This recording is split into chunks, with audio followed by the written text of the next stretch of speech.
folks, let's go ahead and get rolling. Hello, and thank you for joining us. I'm Dr. Brianne Matheson, Assistant Professor of English and Literature here at UVU. Before we begin, I want to let those of you watching on YouTube know a little bit about the structure of our proceedings this afternoon. This virtual speaker series on Mormonism and the Challenges of Whiteness is an academic project in which UVU students read and study some of the most current works of leading scholars on the series' core theme in advance of each scholar's virtual visit. These students are here today in a designated Zoom meeting, and their interventions will be prioritized during the discussion following our speaker's presentation.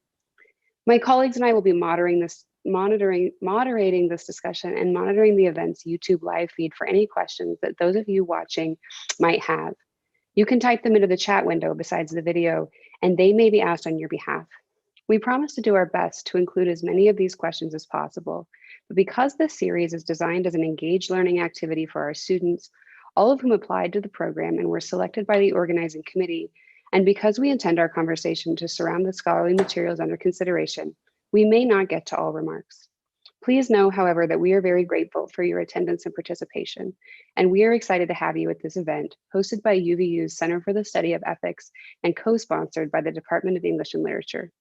We also hope you will join us for our culminating roundtable with our students and our panelists from last fall and this spring, so be on the lookout for those details soon. I want to thank the other members of the organizing committee, Professors Boyd Peterson and Nathan Gorlick, as well as our principal organizer, Professor Lydia Kerr, all from the English department. Brian Birch from Philosophy and Religious Studies and Director of the Center for the Study of Ethics, and Evan Jones in the Ethics Center for his technical support today. Please join me in welcoming Brian Birch, who will introduce today's featured scholar. Thank you, Bree. It's a pleasure to be with everyone here today, and it's an honor to introduce Joanna Brooks. Joanna Brooks is an award-winning author or editor of 10 books on race, religion, gender, social movements, and American culture. She has appeared in global media outlets including BBC, NPR, CNN, MSNBC, and I'm sure a host of other acronyms. She's also appeared in the Washington Post, but most importantly, she has appeared on The Daily Show, which cements her, in my mind, in superstardom. In her role as Associate Vice President for Faculty Advancement and Student Success at San Diego State University, she leads faculty development and student academic support efforts. There at San Diego State, she is also a founder of the Digital Humanities Center and the Shared Governance Leadership Institute. Joanna has worked as a volunteer, activist, and organizer in the labor, feminist, anti-racist, LGBT equality, and migrant rights movements. She holds a PhD in English from UCLA and says that she is a proud fourth-generation Southern Californian. Her contributions to the field of Mormon studies, which is where I have worked with her most closely, have been nothing short of legion. In addition to her books, which include titles such as Mormon Feminism and Decolonizing Mormonism, she served as the chair of the Board of Trustees for Dialogue, a journal of Mormon thought, where she worked to transform the journal to keep pace with our rapidly changing digital ecosystem. Her most recent book, which brings us here today, is titled Mormonism and White Supremacy, American Religion and the Problem of Racial Innocence. The volume has generated vigorous discussion and debate, which is music to the ear of someone who combines both scholarship and activism. One example comes from Patrick Mason, who writes on the blurb to the book. This book is strong medicine without the spoonful of sugar, but precisely the kind of medicine that may help effect a cure. The title of her remarks this afternoon is Innocent as Donny Osmond, Thinking Through Mormon Conceptions of Sin and White Supremacy. Joanna, we're honored to have you here. We appreciate your willingness to join this year-long conversation, and I will step back and turn the stage over to you. Rapturous applause. Dr. Birch, Brian, my longtime friend, thank you very much for that generous welcome. And thank you to all the students in the room with me today. We've had a nice chance to get to know each other just a little bit before my talk, and I'm going to rely on you at some points during the presentation because we need to think these things through together. I want to acknowledge before we start that I will stop share to do it. I want to acknowledge before we start that I am speaking to you from the land of the sovereign Kumeyaay people, and that I'm proud to work at a university that's doing better and better every day to acknowledge the debt we all owe to the Indigenous people of the places that sustain us. So with that, all right. Everyone loves the title, Innocent as Donny Osmond. We don't talk about the Osmonds enough. They were a thing. I was born in 1971. Most people had a Ken doll. I had a Donny Osmond doll with purple socks, and I was destroyed when I lost the purple socks. Anyway, here, this map shows you where UVU is, right there. Osmond Studios up here. You can see it from space. It's important. You know, during the 1970s, the Osmonds were far more than just a singing group. For LDS people, they were some of the only Mormons we saw on TV. They projected an image that the church had been assiduously trying to cultivate since the 1930s. Remember, in the early 20th century, Mormons were not viewed as fellow citizens, really, by most of the United States. We were viewed as, and I'm going to use the terms Mormons and LDS people interchangeably, although I know and respect and want to do my best to honor people in our faith community who prefer to use only the term Latter-day Saint. I'm going to speak about Mormonism, you know, as a social movement with many branches, recognizing that those who affiliate with the LDS Church are one branch of this broader movement. So I hope that's okay with everyone. But, you know, since there was controversy about seating Mormon senators from Utah in the early 20th century, because Mormons were considered deviant, were considered to be hiding ongoing practice of polygamy, were considered not to be trusted to hold high public office. And from the 1930s on, the church embarked on a very, very serious public relations effort to rehabilitate the image of Mormons. And that's where the Mormon Tabernacle Choir comes from. And the Mormon Tabernacle Choir holds an incredibly important place in American popular culture through 1950s, 60s. And what succeeds them is the Osmonds. I mean, the Osmonds are never formally sponsored by the church, but they step into that spot that Motab had held as emblematizing to the rest of the United States what it meant to be a Mormon, who Mormons were. And they carried that responsibility very seriously. So anyway, so I'm going to start with a profile of Donny Osmond, and I'm going to read it like a literary critic or a cultural studies person. I'm going to analyze the way Donny Osmond is represented, right? And so this is about the picture that is constructed of Donny Osmond, that Donny Osmond is trying to construct of himself. And then, you know, hopefully we can reflect on that and then extend it to a pretty serious conversation I hope to have with you about how Mormons are seen, how we see ourselves, and where our blind spots are, especially around this really, really serious issue of white privilege and its deadly effects on people of color, on brothers and sisters of color. And that's why we call it white supremacy, right? To give it that sense of seriousness. So anyway, back to 1976. No one cares about the Motab anymore. It's all Osmonds and it's all Donny. And Rolling Stone sends a reporter out to Orem, out to Osmond Studios, and they follow Donny around for a while. And yeah, they talk to Marie too. And the reporter asks him questions. Hey, what kind of girls do you like to date? You know, hey, and can't get over how squeaky clean the whole gang of Osmonds are, all 11 billion of them. And the quote to the left is, you know, each and every Osmond is a devout member of the Church of Jesus Christ of Latter-day Saints, a fact that indelibly colors the image, lifestyle, and music of this most successful household. While many rock stars are known to sniff coke, the Osmonds don't even drink it. And the article is entitled The Family Plan of the Latter-day Osmonds, because the church at the time had also gone to great lengths to publicize our family home evening program. It was written up in the New York Times in 1973.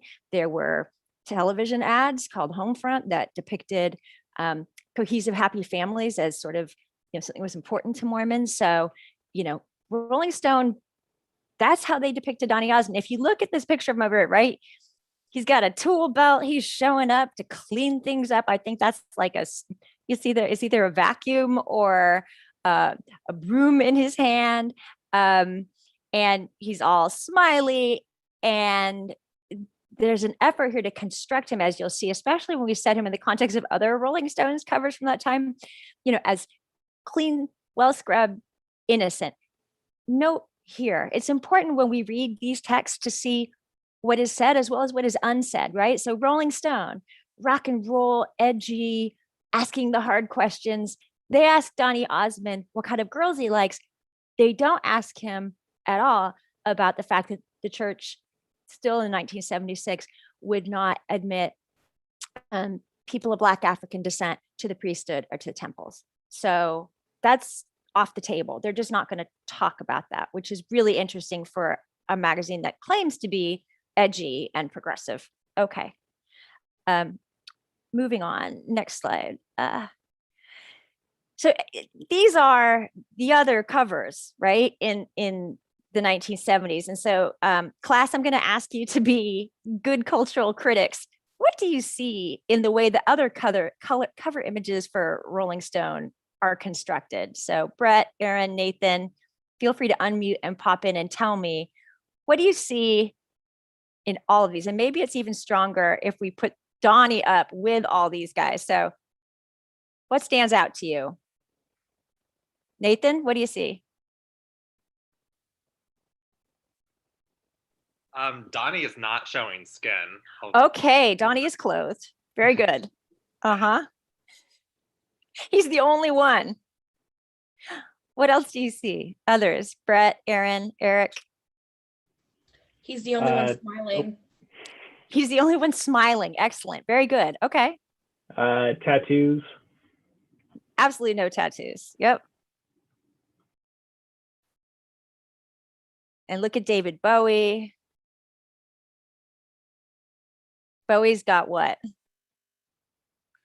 This is David Bowie for you young people. You're right. I also noticed like the necklace as a motif, and not all of these, but a lot. A lot of man necklace happening here. Right. Blurring that gender kind of binary. Donny very much exists in it with his like little handyman look. So is this an accident, folks? What do you think, class? What's the effort here? What are they trying to do? Construct him as? Innocent.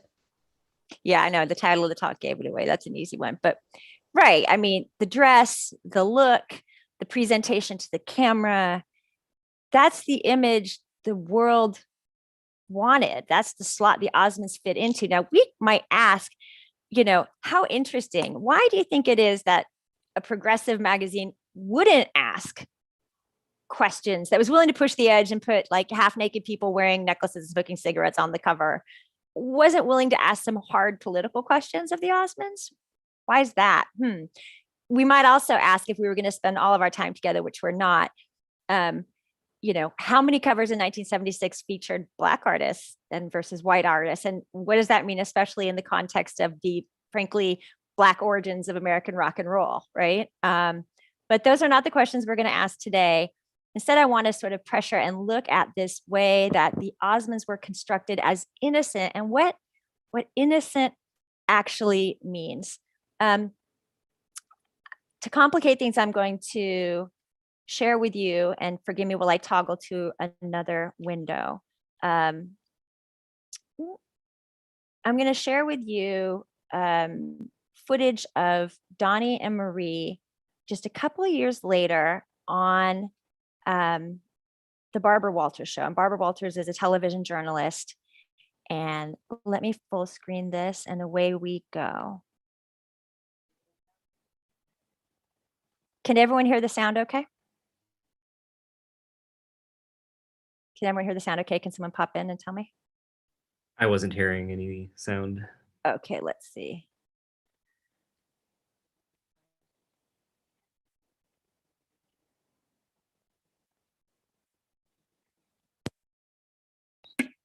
Let's try this again. Tell me how you feel about it and what the explanation for that is, would you, Donny? You bet. Well, Sorry for the technical. Can you hear the sound now? Yep. Okay, good. And so she had asked, tell me about why your church doesn't allow Blacks to hold certain positions of authority. Okay, here you go. not an authority on the subject, but I will mention that we are not prejudiced people. We offer more, I think, than any other religion to the Black person. And if you really want a good explanation and someone who has an authority about it, you should really talk to the general authorities of our church. They are not allowed to hold the priesthood in this right now, and I don't know why, but that's the way the Lord wants it. Now, I have noticed here. Okay, toggling back. Deep breath, right? Initial reactions. And remember, we're here because we love our people, right? We love our tradition. We love our community. So how do you feel when you hear that from Donny? If you want to pop it into the chat for the students who are in the room, I can read some of your comments out. Yeah. Or if you want to unmute yourself and speak into the space, that would be great. Can you hear me? I can hear you. Yes. Yeah, I think Donny, I think he genuinely believed that the church wasn't prejudiced against Black people. I think he was. It sounds like he was obviously very unaware of the consequences of such a discriminatory policy. But I think it sounds like he's somebody that genuinely believed that the church was a force for good for Black people, even if it was incorrect.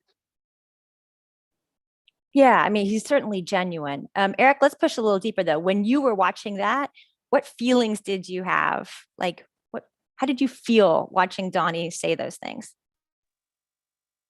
It's uncomfortable for me to watch. Me too. Yeah. Why? Go ahead. Who else felt uncomfortable? He believes what so a chat in the chat, Sarah offers.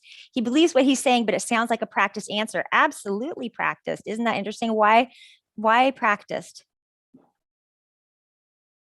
Well, I mean, they're members of the church and they're prominent, they're famous across the US and across the world. So obviously the church has trained them a little bit or given them a little bit of training on how to respond to certain questions.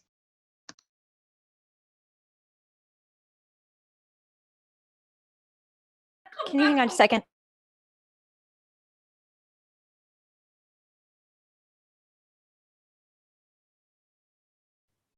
Minor family conflict, please continue. So they're very prominent members of the church, right? And they know they're going to be put on the spot. And he has to practice his answers.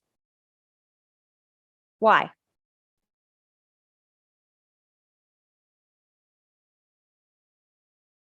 Because PR matters. Right. Well, and you know, doesn't this sort of reflect what better answers could he have had at the time?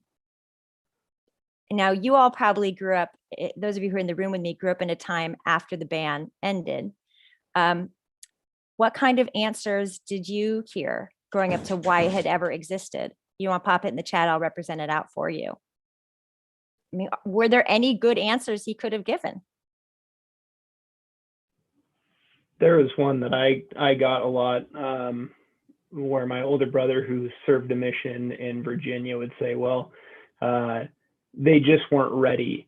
It was just this kind of like nuanced answer that he would give. It's like, they just weren't ready. And I'm like, okay, well, what does that even mean?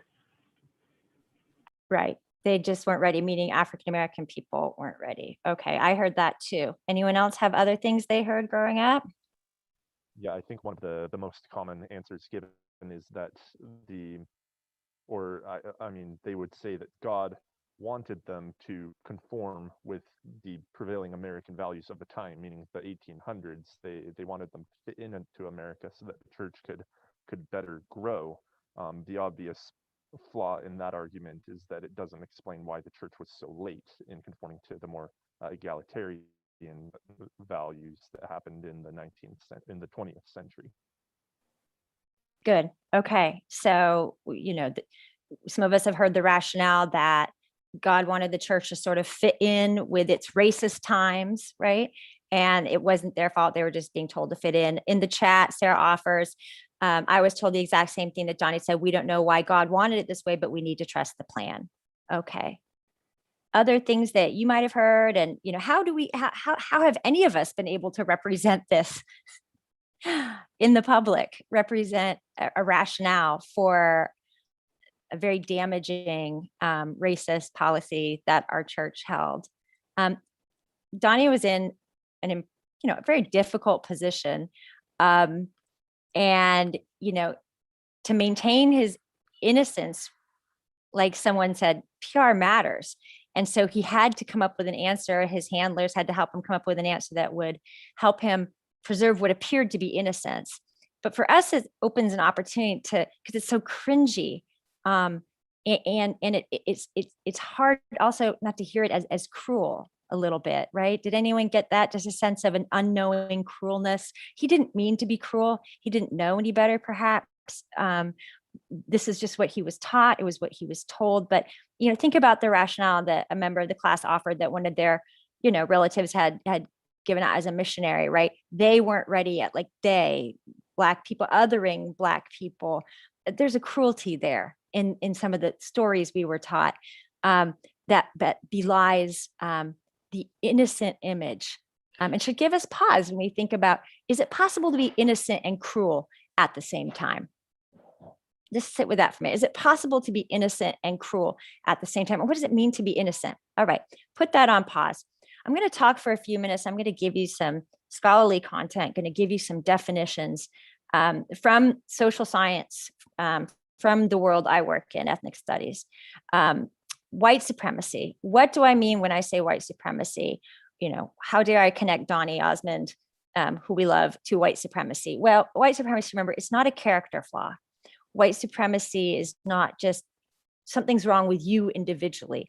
White supremacy is the name we give to a system, a big old system of beliefs, ideas, and practices that give white people better life chances based on perceived skin color and ancestry, and that marks people with dark skin as available for exploitation.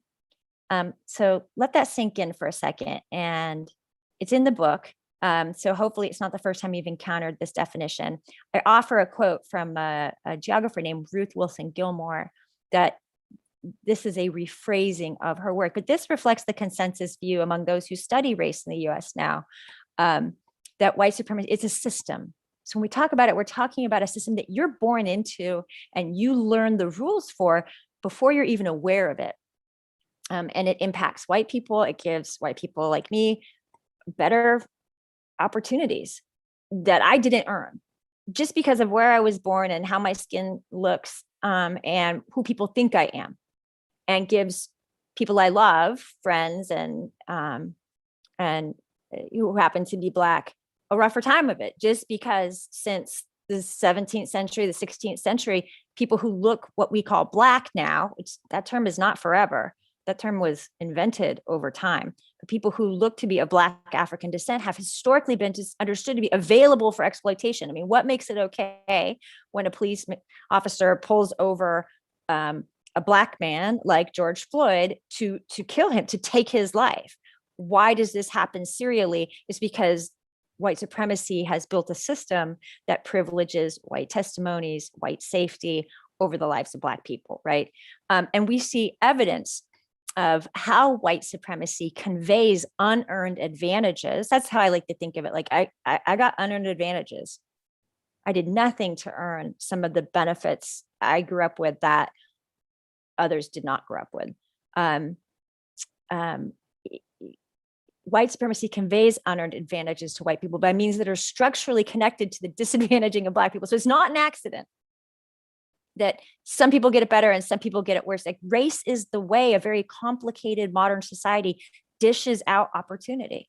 It's almost like a color coding in a complicated world, a way of sorting. And, you know, the simplest way, and this is where I need the folks in the room, students, if you could help me. Can someone Google racial wealth gap?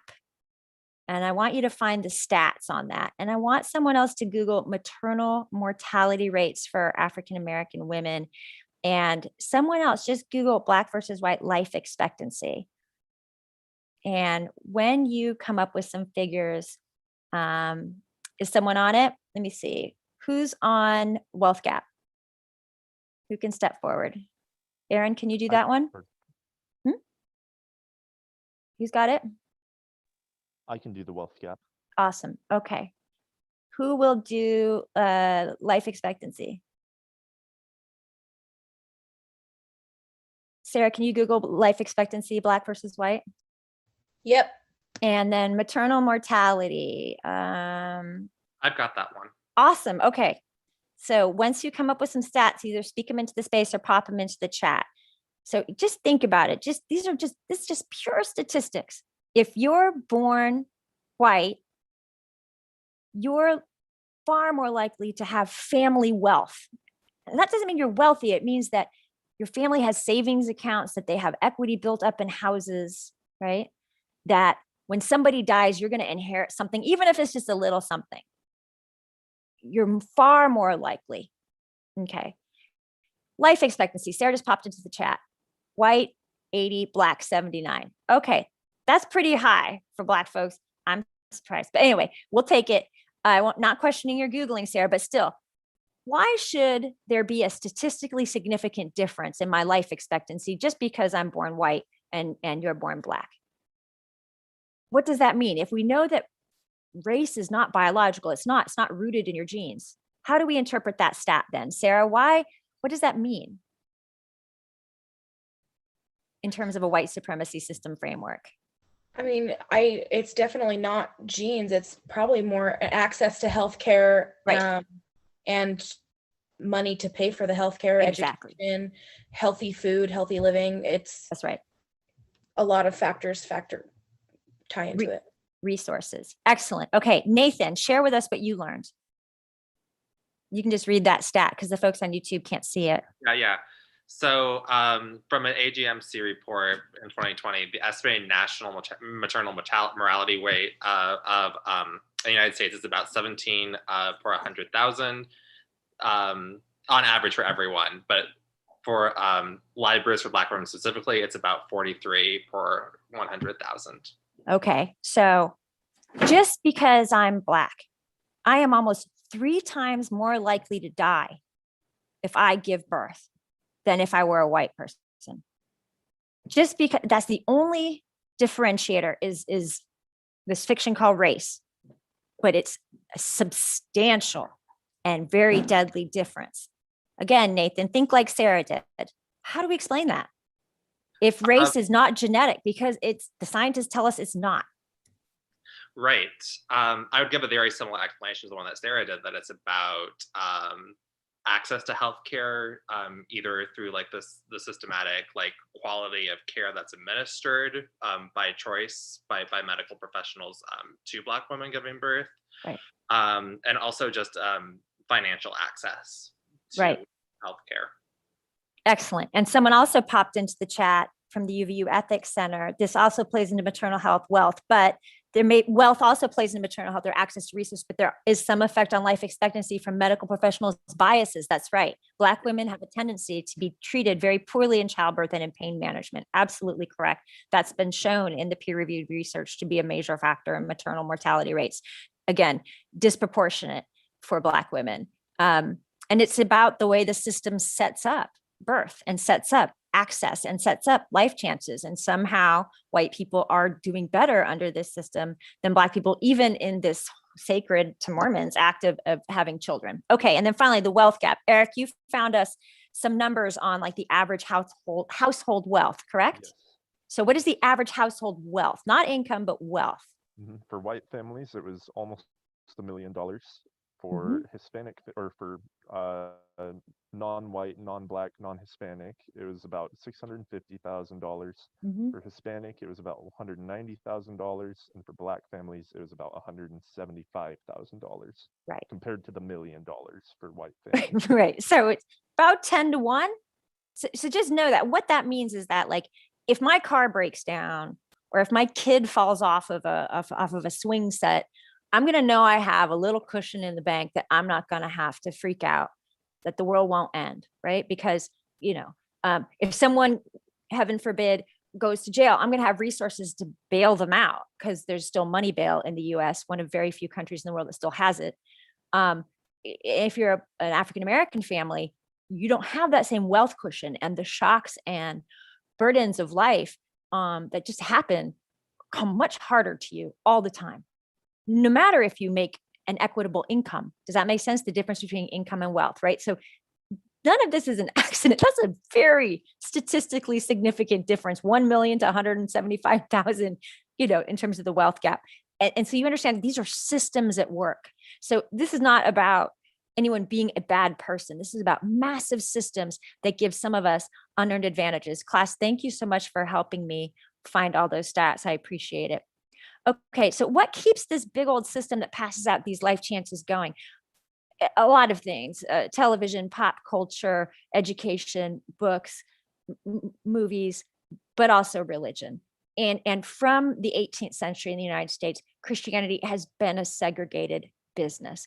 Even in a fairly progressive city like Philadelphia in the late 18th century, Absalom Jones and Richard Allen were pulled up off their knees in the act of prayer in the back row of one of the city's Episcopal churches, and went on to found the African Methodist Episcopal Church. So it's been a segregated business for a long, long time.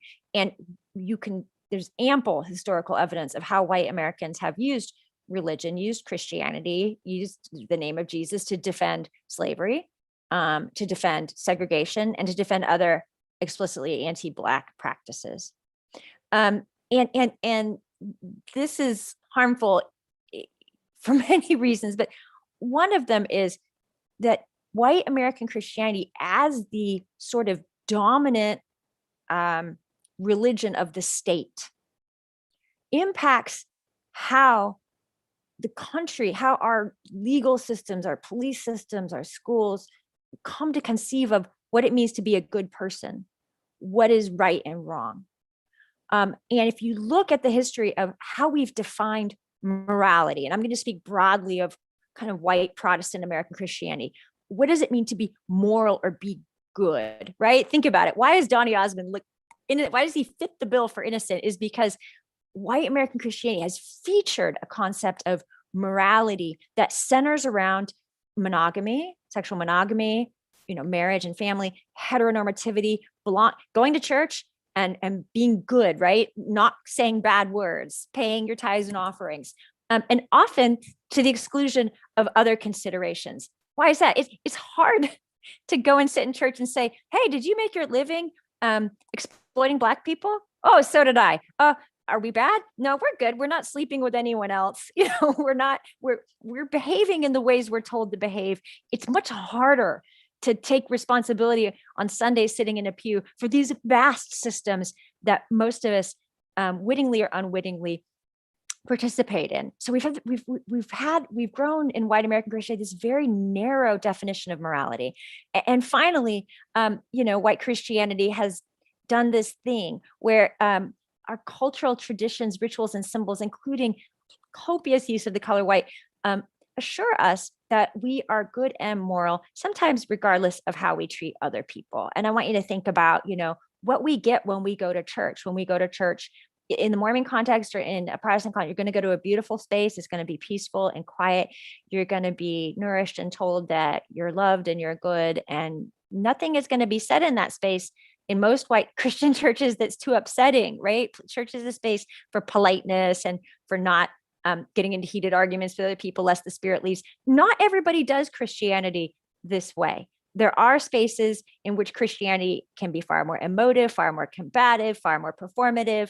But the idea of good, white, quiet kind of go together. That's the culture of white American Christianity.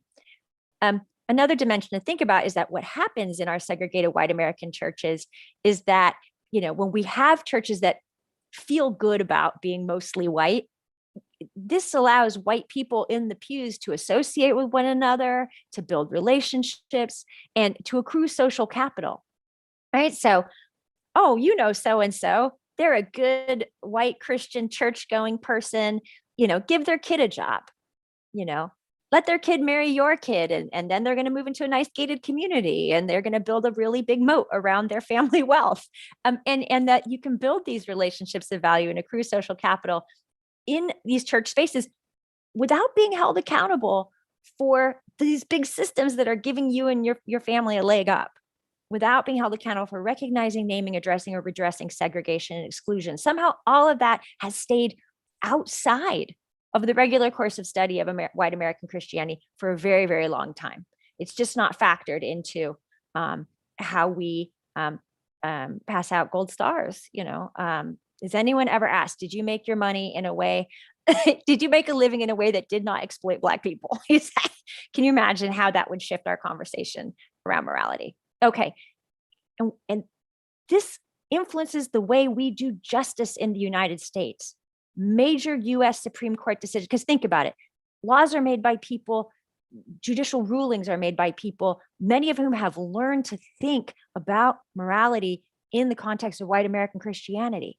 And so major US Supreme Court decisions pertaining to desegregation and affirmative action, to making right, to repairing and ending white supremacy and white supremacist systems, have been shaped by the court's view that to fix something, you can't harm white, quote, innocents who bear no direct responsibility for racism. So you see, for example, a lot of Supreme Court cases around affirmative action that come up, and they bring a white girl who looks a lot like me, who studied really hard and allegedly didn't get into school somewhere because someone else took her place from her. And they say, how can we do this to this white girl? She's innocent. She didn't do anything wrong. Joanna studied all the way through high school, studied really, really hard. And why should she suffer at all? And that has been viewed at times as a deal breaker, right? That if a remedy harms someone who is, quote, innocent, meaning they don't bear direct responsibility for harm, that it's unsupportable. And, if you think about it, that's a pretty simplistic view of right and wrong.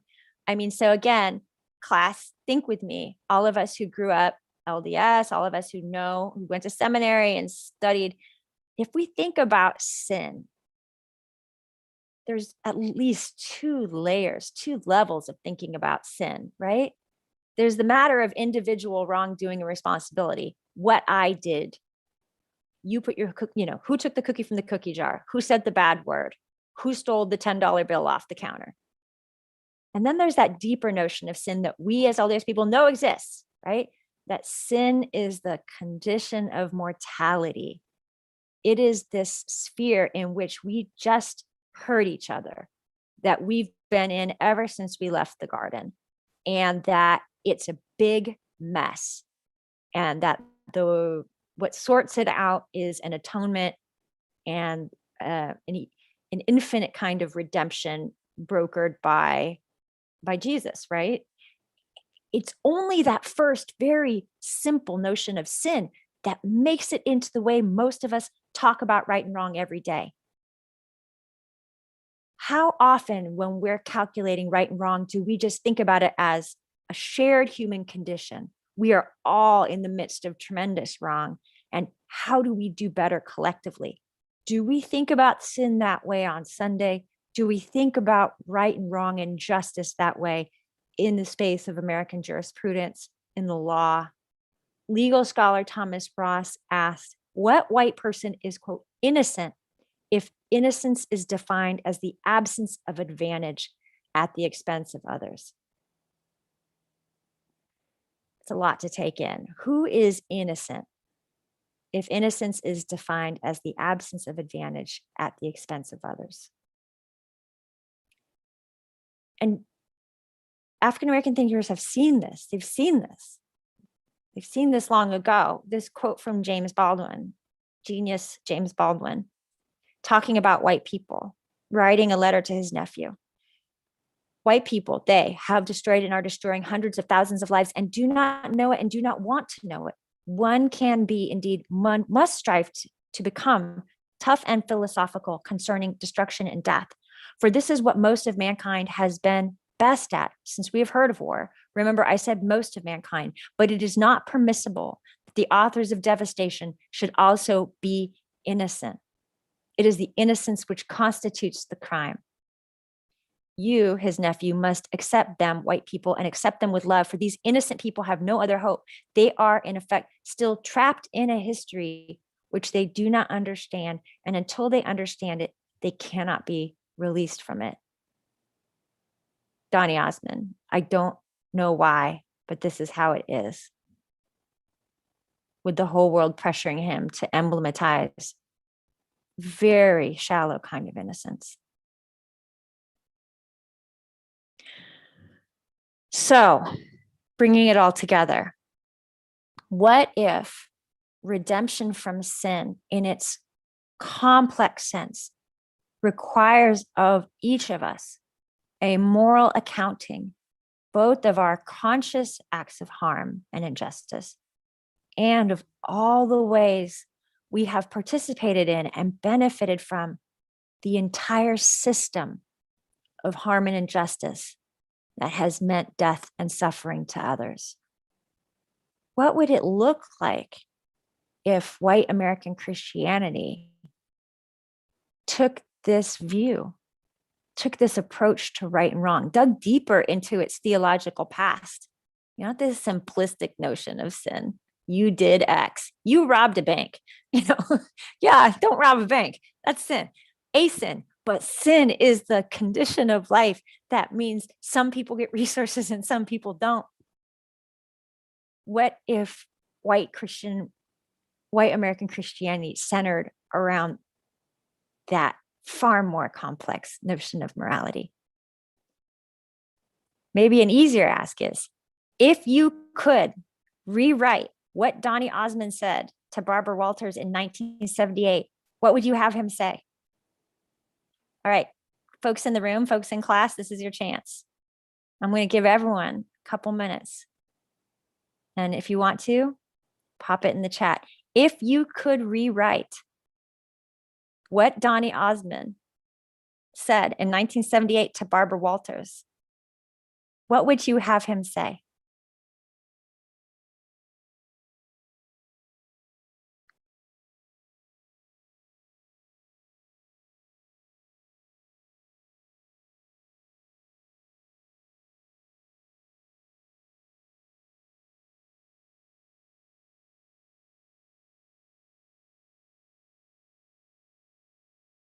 Who's got something that they want to try out and be brave?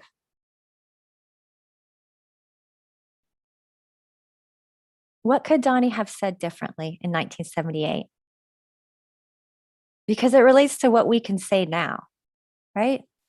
How do we explain ourselves now? Maybe we'll start with that easier one. If you are asked to give account of why the Church of Jesus Christ of Latter-day Saints banned full participation by people of Black African descent, what do you say now? What can you say? Brianne, you mind if I put you on the spot, Dr. Matheson? Yeah, will you tell me where you've moved your question a little bit? Where I what? Can you restate the question? You've moved the target just a little bit. I moved the target to make it easier, right? First, we were going to script for Donny Osmond and help him out, make 1978 better. But why don't we just say, what do we say now? Like, how do we now answer our friends and colleagues when they say, why did your church do that all those years? I think we can get to a place where we're comfortable acknowledging our own whiteness, and where we really, I think our students in particular, in this group have really got a new kind of context for how we got here in terms of what whiteness across Mormon history has looked like. And I think rather than apologize for it, we can be honest about it. And I think there's something really salient in understanding our history, in knowing where we come from and why it matters, and how we got here and what our limitations are. And we don't have to make 1976 correct, but we do have to make 2021 correct. And I think there's good room for our students to start practicing that, to say, yeah, there was some history that came imbued with racism, and that's a part of our heritage, and it's something that we're actively engaged in ironing out as individuals in some cases, because sometimes our organizations are fighting us every step. Perfect. I mean, yeah. So I like what you said, Dr. Matheson, about without, and it takes practice, right? Because look, many of us carry great shame. And when we see Donny Osmond say those things to Barbara Walters, how many of us just kind of feel ashamed? Like, oh, it's so bad. Why? Even though, I would have said the same thing in 1978, even though I was 7 years old.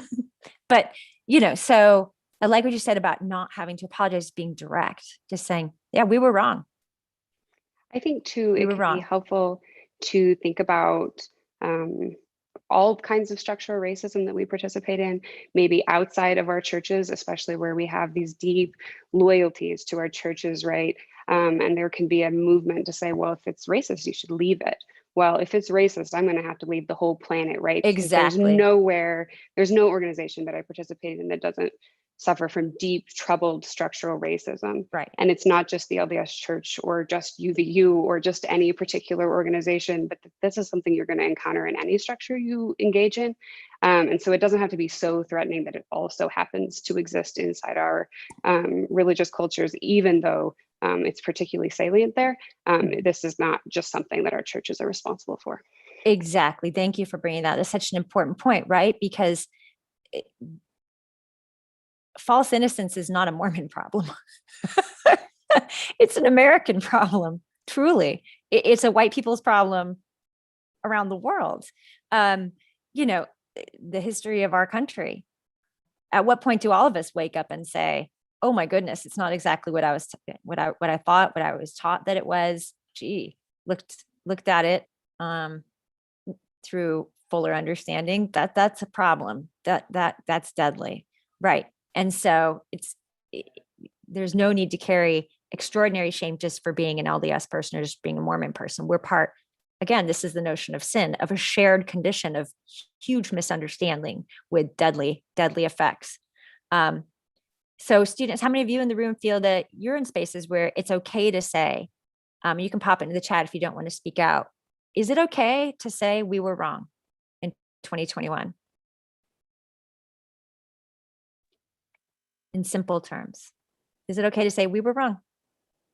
I think it's very hard, particularly for religious people to do it, because there's an implicit suggestion that your religion, your church as an institution has not been correct all along, and that's something that many religious people like to believe, that their church has been the correct one, theirs is the one guided by God. And so I think that's one of the reasons it's super hard.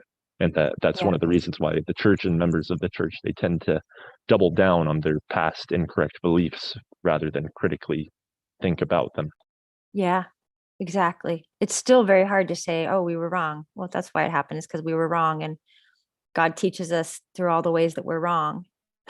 It's part of the plan. All right, I'm mindful that the students have questions they would have brought to this moment, but I want you to just roll tape in your mind. What would have happened in 1978 if Donny would have said, what? Well, that's the way it is, but I don't like it a whole lot. I wish it weren't that way. What would the consequences have been? And does it matter? How would it have changed his life? Go ahead, Eric. Anyone? Well, let me offer that the church did change just a few months later. And because it recognized it was time, because it recognized it could no longer walk answers like that out in public, and maintain its moral credibility. It's very instructive to me that it took public exposure for us to catch up. I'm so glad we did. But I will tell you that I think there is much to be gained in simply learning to say we were wrong, that there's a kind of freedom in that truth that allows us then to enter into the substantive conversations that we all need to have to address these enormous systems that significantly compromise the lives of the people we would call our brothers and sisters and kindred. And with that, let's have your questions, crew. Well, thank you so much once again, Dr. Brooks, for a fascinating and evocative, provocative, and morally complex presentation and conversation. I just want to punctuate at the beginning of this Q&A session. One of the moments in Donny Osmond's response to Barbara Walters, in which he says, among other things, it's the way the Lord wants it. And this seems to speak to an extent to Eric's point a moment ago about the difficulty in looking back on a history of belief where certain attitudes, perspectives, prejudices that we now recognize as deeply problematic were at the time looked upon as examples of as divinely authorized and even mandated. And I bring this up because I think it actually speaks to a question that one of our students, Brody, has thought about already in terms of the question of how to move ahead in dismantling white supremacy. Brody, would you mind jumping in and sharing that question with us? Yeah, no problem. Apologies if this is like a layered question. It's like I've been trying to formulate it and come up with the best way of posing it. But echoing LaShawn Williams's review of Mormonism and white supremacy, which kind of, in my opinion, addresses the end of your book, where you talk about the different strategies to try and dismantle white supremacy. In one of the last paragraphs, you say that the third area to focus on is the middle. And that paragraph, you say, at the very end of that paragraph, you say that white LDS people will have to choose to see the possessive investment in whiteness and the possessive investment in rightness as coercive to the tradition, which I think is interesting. I think one of the things that I was hung up on was defining tradition, and given the text and given your other work in decolonizing Mormonism, I think is tricky, given it's like we're not talking about something not theological, but orthodox in a sense of like, we're not talking about like a rigid tradition, but more tradition in the sense of discussing the Mormon heritage and Mormon culture. Along those lines, how do you think we should go about kind of talking about what the middle looks like, what discourse should look like in a ward, and then how can it best speak to this issue of white supremacy in a way that really hits on the dogmatic fact of we're trying to rid white supremacy from the church rather than kind of open the floor to discourse? It is a complex and multi-layered question, so I'm trying to figure out a point of entry, Brody. Where do we start? So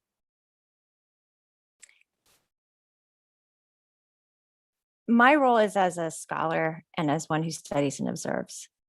I'm not in a position to lead from the middle. But I do know what scholarship teaches us, about how whiteness works. And I do know that the scholarship on whiteness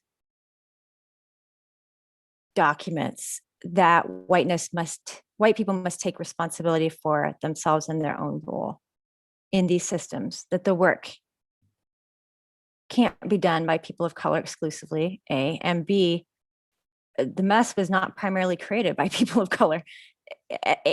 And so if one is to do this work in any way other than to rescue, quote, quote, which is a problem, right? White people rescuing Black people from the racism they created, one must come to see whiteness as corrosive, as a burning house to be, got to get out of it as soon as possible. When I say whiteness, I do not mean your skin color, your culture. I'm talking about a very specific modern condition that is defined by the absence of, the disavowal of memory, of specificity, of connections to a home culture. Now, you've studied some good books this semester that teach you that Mormonism and whiteness have had a really interesting relationship, sometimes in, sometimes out.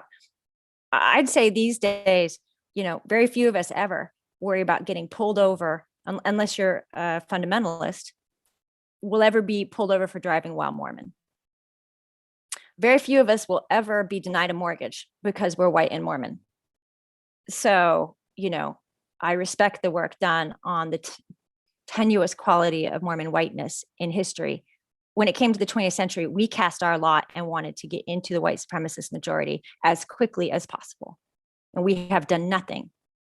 We have taken no stances that differentiate ourselves from that. We have benefited enormously in resources from aligning ourselves entirely with the system and becoming its poster children, becoming its emblems. Motab, Donny Osmond. And we did so even though they were all laughing at us, right? And continue to. We were willing to be the mascots for white American goodness and morality. That is not a good position for Mormons to be in.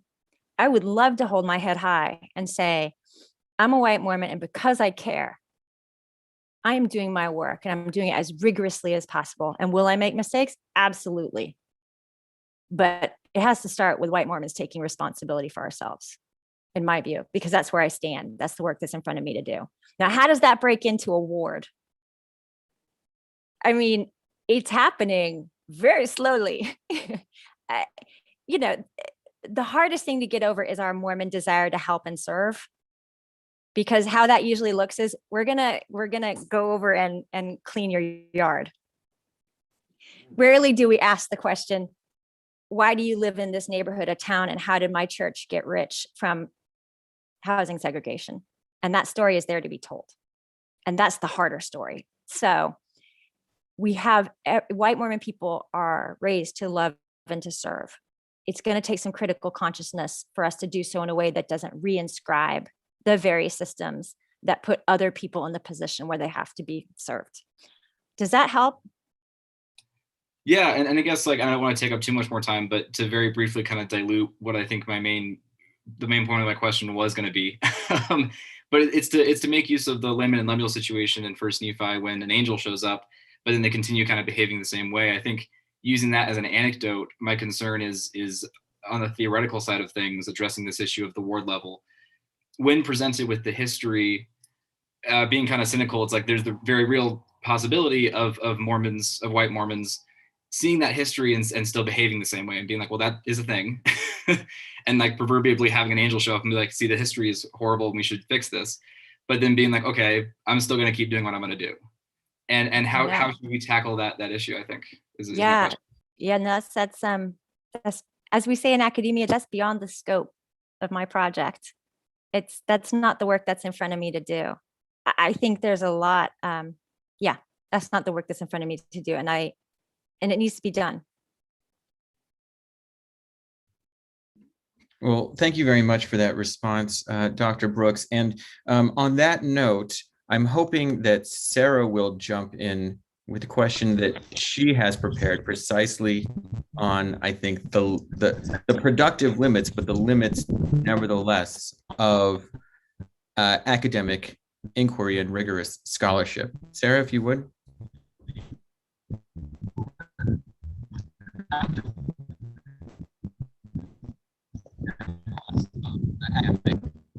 It sounds like I feel like I'm like an NPR correspondent. It sounds like we're having some difficulty getting a hold of Sarah, so I hope she doesn't mind. I'm just going. I'm here. Okay, great. I'm here. Yeah. Okay. So, sorry, my connection might be wonky. So here's my question. These conversations are so important and necessary to have. However, they are often limited to academic spheres like this one. Higher education itself is a privilege. So how do we make this kind of information in these conversations more accessible to everyone? And are there constructive ways to have them without creating even more conflict? Sure. And I hear so much in your question that reminds me of Brody's good question, which signals to me that, Sarah, Brody, you feel some kind of urgency in having more of these conversations in your own spaces, right? Yeah, I mean, every time, I'm an ex-Mormon, but when I try and have it with my TBM family, it doesn't go anywhere, and then everyone just gets upset and angry. So how do we have those conversations without hitting a roadblock? I know, And that's part of what the book was trying to get at. And I realize you're asking me to think about beyond the academic, and believe me, I am. But if you'll allow me to return to the book just for a second, why is there a particular rigidity and resistance among white Mormon people to saying we were wrong? And what I believe is that it comes from a deep, deep shame. The way that Mormons were treated historically, the way that we came to insist on the infallibility of our church leadership at the very moment we renounced polygamy, because the federal government had basically destroyed, bankrupted the church, had made war on Utah territory, had driven our ancestors into bunkers, hiding out. Those habits of rigidity, of shame, of having to hold on to the idea that you're right, are very deep seated among Mormon people. And when I encounter them, I have to encounter them as I do in my own family, because there are conversations I'm not able to have with my family of origin, believe it. But when I encounter them, I have to encounter them with love and understand that these are historical trauma that our people carry, and they're damaging to us. They're absolutely damaging to us. We live in fear. We carry deep shame that makes us rigid, that makes us unable to accept and hear the real lives of others. And that's sorrowful. That's sorrowful. And I don't know sometimes what can be done, because a lot of people look to church leadership to make big changes. It's never been my place to call for one thing or another from church leadership. I study our archives, and I observe, and I use my scholarly tools to try and understand. But I do know that with the passage of time, we are having conversations of far greater depth and detail than we did when I was a college student. We would have never had this conversation when I was a college student. And that gives me hope. I had joked with one of the folks on the call early about his philosopher being Hegel. And Hegel taught that the spirit unfolds over time, right? So none of us is in control. There are things happening in the world around us, like, murders of Black men by law enforcement that are being televised, that will spark conversations, and we will see people react as we wished they wouldn't. But the answer always and only is what Baldwin said, is like, you have to have patience with people. You have to love them, for we are all trapped in a history that we don't understand. So I wish I knew what the answer was. There are ways to have these conversations with more skill. There are ways to know our history and to share it with more grace and humility. But there's no easy answers to any of this. This was all hundreds and hundreds of years in the making. Yeah, certainly. I think we were all hoping that you would have the answer to racism for us today, but it is absolutely understandable that we can only go so far in so much time. And I, of course, absolutely appreciate, as a fellow scholar, the position that you observe and you try to understand. At the same time, it's pretty transparent that your research is not morally disinterested, and that you don't hold to the illusion of some sort of position of neutrality or metahistoricity in working through a lot of these problems. One of my colleagues, Angie Carter, over in the YouTube chat, wrote a few near the beginning of the presentation, when you were asking the students what other explanations they had heard for this prejudice policy against non-white people in the church, the same issue that Donny Osmond was dealing with. And one of the common responses we heard from the students was that they're not ready. And my colleague Angie writes, my family would say that white people weren't ready. That white people weren't ready for racial integration. Mm-hmm. I'm wondering if you can speak to this in terms of what the potential longer term, also maybe incalculable consequences of scholarship like yours might have, or what you might hope it to have. Well, and first of all, I think I love hearing the range of ways people have understood why our history is as it has been. And I love the dignity of the perspective that it was because white people weren't ready. So thank you for sharing that. I don't try to think too far into the future, because it doesn't belong to me. But I will tell you that the best conversations, the most rewarding conversations I've had about this book have been with people who said they braced to read the book because they knew it would say hard things.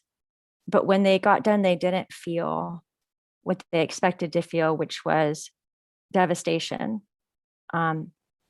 They felt a sense of relief to have it all out on the front lawn. Like the metaphor I keep using is, we're going to pull it out of the closet, we're going to put it on the front lawn, we're going to hose it down. It's a very practical metaphor, but we have spent so much time. Both the LDS Church has spent a lot of time, and Mormon people have spent so much time figuring out how to circumlocute, how to manage this history. And there is great freedom, I believe, in telling the story. We each do our best. Each of us is limited as scholars in the work we're able to do, but telling as much of it as we can, getting it out there, letting it be said so we can look at it, have conversations about it, and ask ourselves what's to be done next. If there was a book before mine that had done that work, my book would not have been necessary. But there wasn't, Newell Bringhurst had done a very powerful documentary history that put many of the pieces together in terms of providing evidences over the 200 years of the church's history.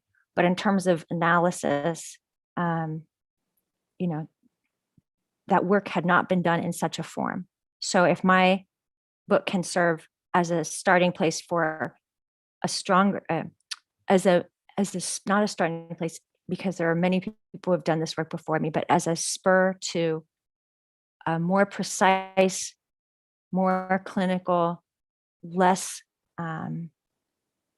twisted conversation about what we've done and what we need to now clean up and take care of, I would be very happy. Less sugarcoating, less indirection. There is a game we play as LDS people to try and stay in what we think is a safe place, because we think that if we're good, it will work out. Someone will listen. I don't think that is faithful to the facts of Mormon history. It's a very incisive and important point, and one that you also mentioned in the book and in your presentation that exceeds the limits of the LDS faith in all its forms. It's really a white American problem and a Christian problem. I was particularly struck, and if I'm honest, somewhat inspired by a question you asked, again, in both the book and the presentation, where, and I don't mean to mangle your phrasing, but to paraphrase, you asked, what if redemption from sin meant accounting for both conscious acts of harm and injustice and our participation in and the ways we benefit from systemic injustices, the ways we are complicit with and contribute to the perpetuation of systemic injustices. And I think this is a really fascinating and capacious notion of redemption or atonement that strikes right at the heart of the moral structure of this country. And I want, however, to try to, keep us within the bounds of the research of the book and of the religion in general. And so I'm hoping that Eric can jump in here with his question about the way Christians conceptualize sin and ways we might think against or rethink that concept.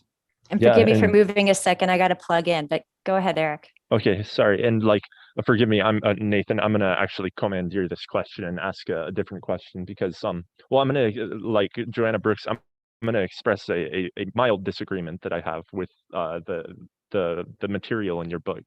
And the disagreement has to do with the framing of issues of privilege and access to resources and opportunity that we've been talking about as a racial issue, as an issue of whiteness.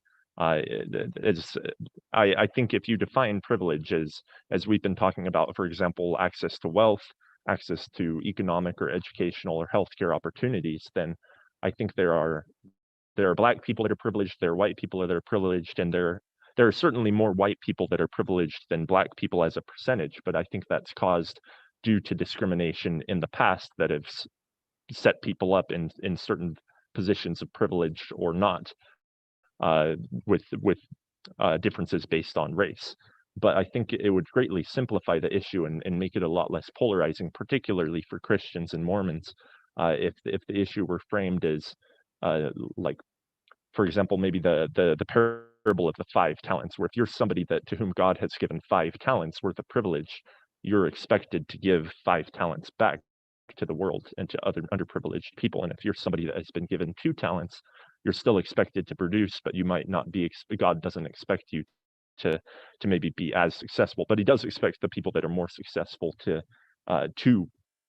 give to others according to the privilege that they have received, the talents that they have, proverbial talents that they have received. So my question is, why should this be framed as an issue of race and racial hierarchies as opposed to an issue of privilege and access to opportunity that is different with every individual? Great question, Eric, and I appreciate the opportunity to speak to it.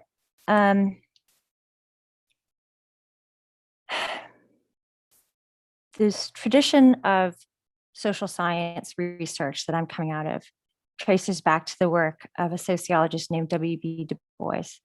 And in the 1930s, Du Bois wrote a book called Black Reconstruction, in which he looked at the historical records from after the Civil War.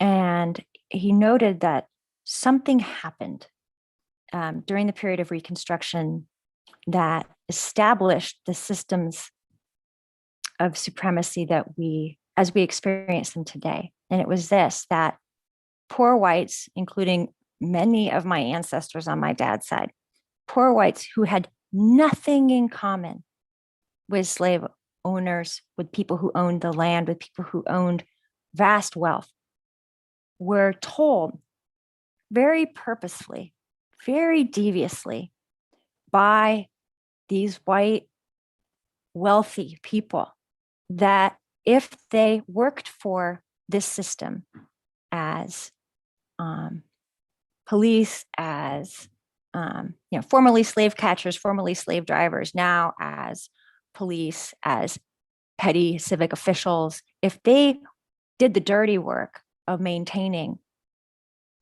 segregation, that they would be higher in status than the African Americans who had just attained their own emancipation and who shared their financial situation.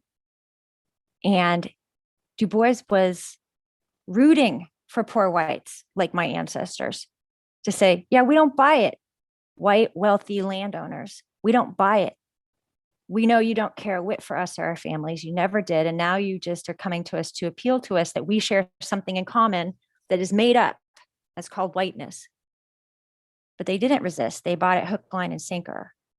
And to this day, whiteness holds a specific value that offers those who identify with it a form of access, immunity, that is simply not available to Black people of any wealth or income level. Which is not to say that, as you rightly pointed out, there aren't many other factors that complicate privilege and advantage, gender, migration status, economic class, right? But that there's this particularly deadly formulation that breaks down around whiteness and Blackness in the US. And so this is why this particular form of difference has gotten so much attention. It's because it has this particular hold on the American imagination, and it's had it on Mormonism. I wish I could agree entirely with your argument that Blackness and whiteness are just one of many factors, just like the rest in the mix. If that were the case, why did the church not withhold the priesthood from poor people? Why did the church not withhold the priesthood from Latinx people? Why did the church not withhold the priesthood from indigenous people? Priesthood and temple access, I should say. There is a specific symbolic weight that the white-black divide carries that has had specific consequences. So that's my response. It's rooted in the scholarship and rooted and borne out, I think, in our own people's experience.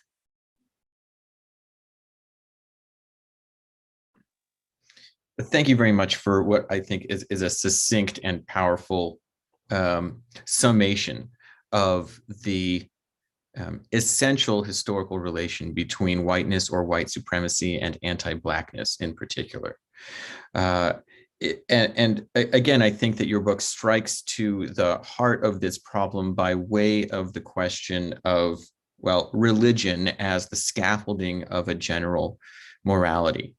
I want to ask a question that might take you somewhat far afield from the explicit expertise in your book, but I'm sure that you're aware that organizations like the Pew Research Center have recently been tracking a rather precipitous decline among the general American population in terms of identifying with religion.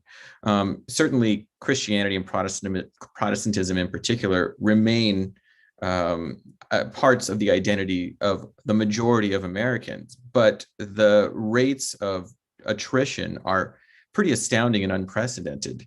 Do you see any relation between these phenomena and the ongoing reckoning on the history of race in this country? I do. And, you know, if you would have told me when I was growing up in the Kimball and Benson 80s and 90s that I would be witnessing a contraction of the LDS Church in my lifetime, I never would have believed it, but that's indeed what we are seeing. And it's going to be a significant one. It comes ere long. But I can't help but, well, I mean, you know, there's a lot of discussion as to what's happening to churches, right? And some of it is the way that white American Christianity institutionalized. It's about the cost of real estate. It's about white flight to the suburbs. It's about the way people like to do church. It's about the norms of church.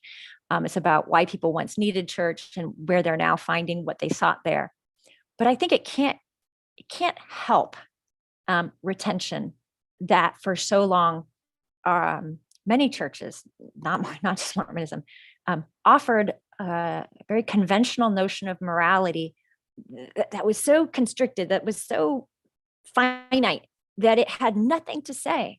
It had nothing to say to epic human problems of our time.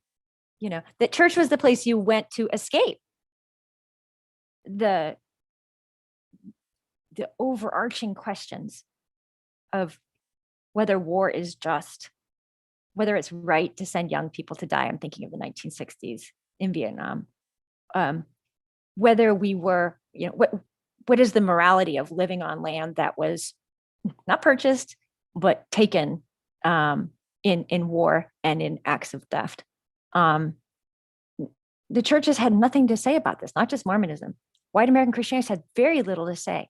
You'll find it even in some of the more exalted, you know, strains of progressive Christianity, even the Unitarians. Like, there's been a reticence. Now, this has not always been the case in the Black church, where we find a tradition that's produced, I mean, which has its own issues, of course, in the prosperity gospel.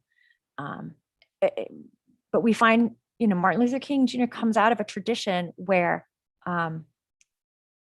sacred history was understood to be in motion now, and the same epic problems that preoccupied the prophets of the Old Testament were understood to be worthy of our preoccupation now. Not just, did you pay your tithing, and was that really coffee in your cup? And so when people don't have massive moral questions answered in a place that pretends to be, or even addressed in a place, but rather actively bracketed in a place that pretends to be about right and wrong, that's tough. And at some point, it just becomes non-credible. You know, one of the things I've learned from our students in our discussion of your book along these same lines is that, and I am not a believer. I've never been a part of the church, so this is news to me. Though I was raised in a Protestant household, and it's not entirely surprising that church is looked at as a place for a kind of harmonious, worshipful togetherness, and that contentiousness or really discomfort is contrary to the work that's supposed to be done in that sanctuary. So that having difficult conversations, contentious even conversations, which are of course contentious for white people who feel implicated by the history of racism, is almost theologically forbidden from those spaces.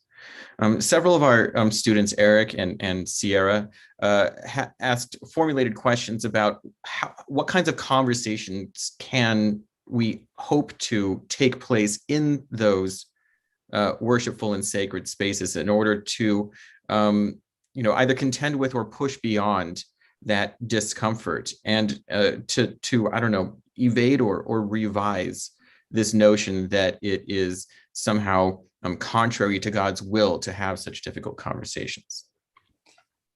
That's quite a tall order, that's a very deeply held cultural value in Mormonism. And I see too, Brianne has asked, or Dr. Matheson has invited me in the chat to speak to this same issue. And, and I'm sitting back and I'm struck, but not surprised at the fact that when we learn something new that makes a difference to us, the first thing we want to do is go and tell the people we love and convince them. How Mormon is that? And that is so Mormon. We've got to go tell mom and dad, we've got to get them to see the right way. I don't know. I haven't had a lot of luck with that, to tell the truth. What I did when I started learning these things was to just try and learn more, and to keep reading. So I would say, before you try and have those difficult conversations, continue to nourish your own selves, nourish your own minds, read as much history as possible. Read the book White Rage. There's lists everywhere. I'll be happy to share one with the organizers after this event closes, when my mind is a little more clear. But I'd say just keep educating yourself and look for opportunities to be of service in ways that are organized by Black leadership. Just show up and know that you will do it wrong, and know that you will make mistakes and say stupid things. And then you'll go home and you'll read some more and you'll think about it and realize what you did wrong. And you'll show back up the next day and keep putting in the work. And then plan to do that for about 3 decades. And then worry about your mom. Because I don't know what will move our people except for our young people. Our young people will move us. Absolutely. They seem always to be doing exactly that. Mm-hmm. Well, Dr. Brooks, we have had, I think, a really robust and fascinating, even an emotionally moving at times conversation. And so I really want, on behalf of the reading group and the organizers and the entire university, I really want to thank you for taking the time to share some of these remarkable and important ideas with us, and for leaving us with such a powerful and important message. Keep studying and keep at it. And be prepared to be wrong. You will do it wrong. Yeah. It's okay. That just means you're human. We don't hear enough of that in Mormonism, right? You will do it wrong. I've done it wrong so many times, and I continue to do it wrong. And that's what it means to be learning. Mm-hmm.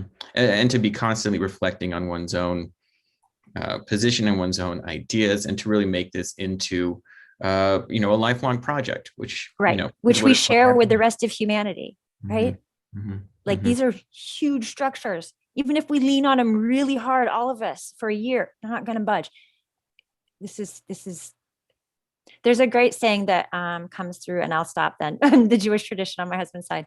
The work will not be accomplished in your lifetime, but neither is it an option to desist the work. Like, you got to keep doing it. Beautifully put. Yes. And thank you. Thank you again for that. And thank you again for all that you've done for us today. Yeah. And we look forward to your participation in the upcoming roundtable with our other speakers, details forthcoming shortly. And so, well, I don't know what to say except any further, except, thank you once again, and we'll see you very soon.